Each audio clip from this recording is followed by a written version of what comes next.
Want to speak real Swahili from your first lesson? Sign up for your free lifetime account at swahilipod101.com.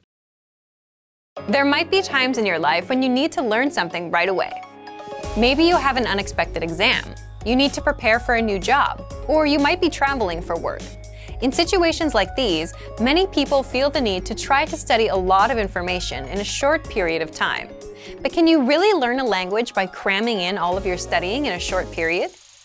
In this video, we'll talk about how cramming works with language learning. 1. Is cramming effective? A lot of people would probably answer yes to this question based on experiences they had in school. Most of us have probably had the experience of staying up late the night before a test to cram as much information as possible. But how much of that information do you remember now? Cramming can work if you have a test tomorrow or a short-term study goal. For example, if your only goal is to pass a test or give a presentation within a few days, cramming isn't a bad idea. But it doesn't work very well if you want to remember what you studied in the long run. A great example of a better way to study is with something like our spaced repetition flashcards. One of the most effective ways to study is to review something over a period of time. Spacing out your studies is what helps you learn and retain information best. You learn something today, you come back in 2 days and review it. Then, you come back in 4 days and review it some more.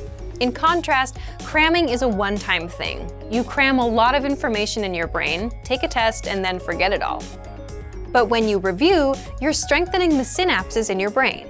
Synapses are like little roads that connect the neurons in your brain. So the more you review, the stronger the connection and the better the recall. But what if you need to learn fast? 2. An example of a cramming schedule.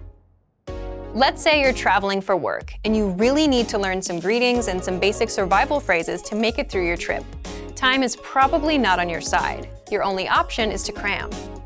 Here's what a cram plan might look like in a case like this. Spend some time on survival lessons before going to bed. Increase the amount of time you spend with anyone you can talk to in your target language, another student or maybe an online teacher. Increase the amount of time you spend on any online language classes you're taking. Another problem related to cramming is that your study time has to come from somewhere, and that tends to come from sleep, so that's not a good thing. We don't recommend cramming, but if you have to cram, which we all do at some point, here are some ideas for how to do it. 3. Cramming learning program. Cramming might get you a lot of fast results in a short period of time, but with just a couple of one-time study sessions, it's a strategy that won't help you in the long run. If you find yourself in a situation where you absolutely have to cram, here's what you can do. First, pick the lessons that align with your goal. Focus on just what you need. If you're learning for travel, skip the other lessons and focus on our survival phrases series. If you want to learn basic conversations, look at the top 25 questions you need to know content.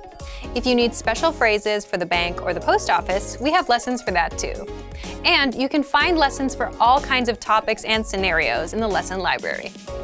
Second, prioritize lessons at your level more than the challenging lessons.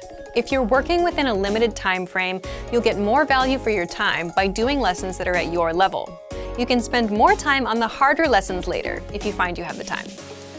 We have a vocabulary slideshow tool and a flashcard tool that you can use for quick study sessions.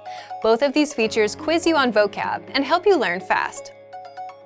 Focus on mastering a few must-know lessons. It's better to know all of the dialogue from 5 lessons inside out than to run through 60 lessons and not remember anything. You can also take advantage of our lesson notes. Inside the lesson notes, you'll get the lesson dialogue, translations, explanations, sample sentences, and cultural insights. We have a printer-friendly version of the word bank too. Just click on that to create a printout. It'll give you a physical study sheet you can use to review anywhere. You can also print out PDF conversation cheat sheets and infographics. These teach you the must-know words and phrases for all kinds of topics: travel, basic conversations, talking about hobbies, airport vocab, and much more. With the infographics, you can save the images to your phone and just swipe through them for a quick review. And finally, when you're ready, do a quiz session. Even if you're low on time, a bit of review can help. After you're done with a lesson, stop and ask yourself, what was the main grammar point of the lesson? Try and explain that rule to yourself in your head, or say it out loud. Remember, we don't recommend cramming as the best method for learning a language. The key to building skills is repetition. But if you need a quick study session to learn a few key points in your target language, we have the tools to help you. When you're ready to come back and review what you've crammed, we can help you with that too. Get some support for your quick language study sessions and check out our complete language learning program. Sign up for your free lifetime account by clicking on the link in the description. Get tons of resources to have you speaking in your target language. And if you enjoyed these tips, hit the like button, share the video with anyone who's trying to learn a new language, and subscribe to our channel. We release new videos every week. I'll see you next time. Bye!